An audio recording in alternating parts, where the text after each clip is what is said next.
નમસ્કાર, KTV news સાથે હું છું કિરણ. નજર કરીએ આજના મહત્વપૂર્ણ સમાચાર પર. તો સુરતના બારડોલીમાં લૂંટની ઘટનાનો મોટો ખુલાસો સામે આવ્યો છે. લૂંટનો ભોગ બનેલ ફરિયાદી જ માસ્ટર માઇન્ડ નીકળ્યો. મિત્રને રાજસ્થાનથી બોલાવી આપ્યો હતો અંજામ. પોલીસ તપાસમાં ભાંડો ફૂટતા 3ની ધરપકડ કરવામાં આવી છે.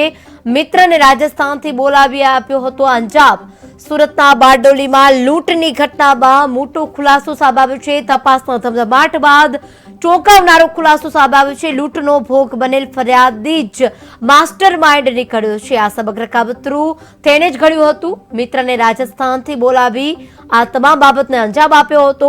પોલીસ તપાસમાં ભાંડો ફૂટતા જ 3ની ધરપકડ કરવામાં આવી છે. આગળની કાર્યવાહી તેજ કરાઈ છે.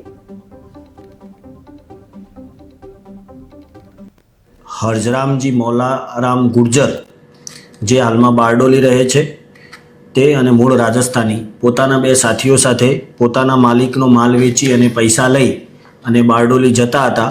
તે દરમિયાન એક બાઇક ઉપર બે અજાણ્યા ઈસમો આવી તેમના રિવોલ્વર અથવા પિસ્તલ જેવી કોઈ વસ્તુ બતાવી અને એમની પાસેના 2,70,000ની મત્તાની લૂંટ કરી ચાલી ગયેલ. જે બાબતે તેઓએ બારડોલી પોલીસ સ્ટેશનમાં ફરિયાદ આપેલી.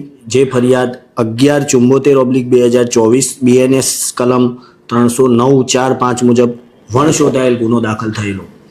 આ ગુનો ઉકેલવા માટે પોલીસ મહાનિરીક્ષક શ્રી પ્રેમવીરસિંહ સાહેબ અને પોલીસ અધિક્ષક શ્રી હિતેશ ચોઈસર સાહેબનાઓએ જરૂરી સૂચના અને માર્ગદર્શન આપી ગુનો શોધી કાઢવા સારું સૂચના કરેલ. જે અનુસંધાને LCB ટીમના માણસોએ CCTV ફૂટેજ, ટેકનિકલ એનાલિસિસ તેમજ પોતાના અંગત બાતમીદારો રાખી સઘન તપાસ હાથ ધરતા આ કામે લૂંટ કરનાર ઈસમો પૈકી કોસંબા ખાતે જે રહેતા હતા એવા રાધેશ્યામ નિંબારામ ગુર્જર અને રામદેવ નિંબારામ ગુર્જર નાઓની સંડોવણી હોવાનું ધ્યાને આવેલ. જે